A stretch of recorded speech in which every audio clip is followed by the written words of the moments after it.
முதன்மை ஆறுகளும் துணை ஆறுகளும் ஒருங்கிணைந்து மேற்பரப்பு நீரை கடலிலோ அல்லது ஏரிகளிலோ அல்லது நீர்நிலைகளிலோ சேர்க்கும் செயலுக்கு பெயர் என்ன?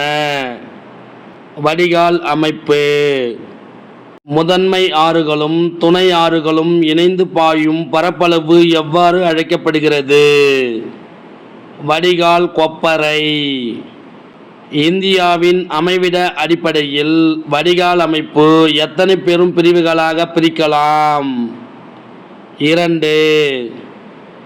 வடிகால் அமைப்பின் இரு பெரும் பிரிவுகள் எவை? இமயமலையில் தோன்றும் ஆறுகள், தீபகற்ப இந்திய ஆறுகள். இமயமலையில் தோன்றும் ஆறுகள் எவ்வாறு அழைக்கப்படுகிறது? வற்றாத ஜீவநதிகள் என்று அழைக்கப்படுகிறது. சிந்து நதியின் மொத்த நீளம் எவ்வளவு? 2850 கிலோமீட்டர். சிந்து நதி இந்திய பகுதியில் மட்டும் எத்தனை கிலோமீட்டர் பாய்கிறது? 709 கிலோமீட்டர். திபெத் பகுதியில் உள்ள கைலாஸ் மலைத்தொடரின் வடக்கு சரிவில் மானசரோவர் ஏரிக்கு அருகில் 5150 மீட்டர் உயரத்தில் உற்பத்தியாகும் ஆறு எது? சிந்து ஆறு. சிந்து நதி பாயும் மொத்த வடிகால் அமைப்பின் பரப்பளவு எவ்வளவு? 11,65,500 சதுர கிலோமீட்டர். சிந்து நதி இந்தியாவில் பாயும் வடிகால் அமைப்பின் பரப்பளவு எவ்வளவு? 3,21,289 சதுர கிலோமீட்டர். லடாக் மற்றும் ஜாஸ்கார் மலைத்தொடர் வழியாக பாய்ந்து குறுகிய மலை இடுக்குகளை உருவாக்கும் நதி எது? சிந்து நதி. ஜம்மு காஷ்மீர் வழியாக பாய்ந்து பின் தென்புறமாக பாகிஸ்தானின் சில்லார் பகுதியில் நுழைந்து பின் அரபிக்கடலில் கலக்கும் நதி எது? சிந்து நதி. சிந்து நதியின் துணை ஆறுகள் எவை?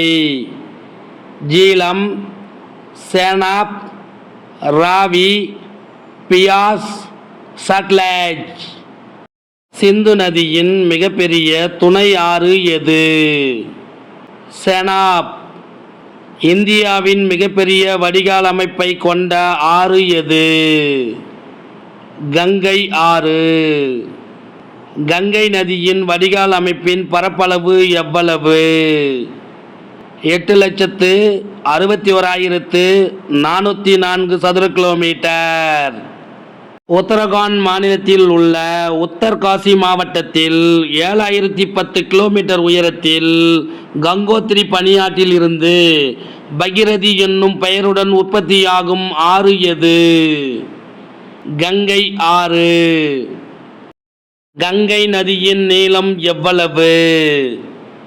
2,525 கிலோமீட்டர். வடபகுதியில் இருந்து கங்கையில் கலக்கும் துணை ஆறுகள் எவை? கோமதி, கண்டக், காசி. தென்பகுதியில் இருந்து கங்கையில் கலக்கும் துணை ஆறுகள் எவை? யமுனை, சோன், சாம்பல். வங்கதேசத்தில் கங்கை ஆறு என்ன பெயரில் அழைக்கப்படுகிறது? பத்மா என்ற பெயரில் அழைக்கப்படுகிறது.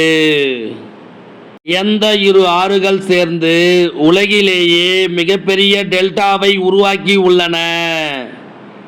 கங்கை மற்றும் பிரம்மபுத்திரா. திபெத்தில் உள்ள மானசரோவர் ஏரிக்கு கிழக்கே கைலாஸ் மலைத்தொடரில் உள்ள செம்மாயுண்டங் என்ற பனியாற்றில் 5,150 மீட்டர் உயரத்தில் உற்பத்தியாகும் ஆறு எது? பிரம்மபுத்திரா ஆறு. பிரம்மபுத்திரா நதியின் மொத்த வடிகால் அமைப்பின் பரப்பளவு எவ்வளவு? 5,80,000 சதுர கிலோமீட்டர். பிரம்மபுத்திரா நதி இந்தியாவில் பாயும் வடிகால் அமைப்பின் பரப்பளவு எவ்வளவு? 1,94,413 சதுர கிலோமீட்டர். பிரம்மபுத்திரா திபெத் பகுதியில் என்ன பெயரில் அழைக்கப்படுகிறது? சாங்போ. சாங்போ என்பதன் பொருள் என்ன? தூய்மை. பிரம்மபுத்திரா நதியின் நீளம் எவ்வளவு? 2900 கிலோமீட்டர்.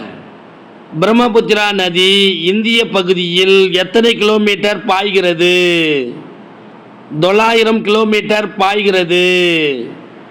எந்த ஆறு அருணாச்சல பிரதேசத்தில் உள்ள திகாங் என்ற மலை இடுக்கின் வழியாக இந்தியாவிற்குள் நுழைகிறது?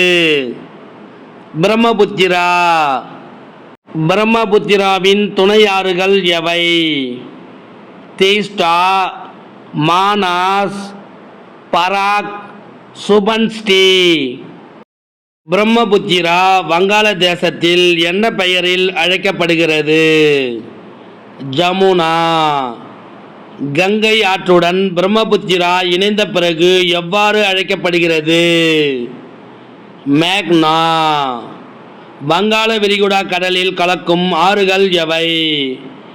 கங்கை மற்றும் பிரம்மபுத்திரா. நீர்மின் உற்பத்தி செய்ய இயலாத நிலை காணப்படும் ஆறுகள் எது? இமயமலையில் தோன்றும் ஆறுகள். இமயமலையில் தோன்றும் ஆறுகளின் மத்திய மற்றும் கீழ்நிலை பகுதிகள் எதற்கு ஏற்றது? போக்குவரத்து.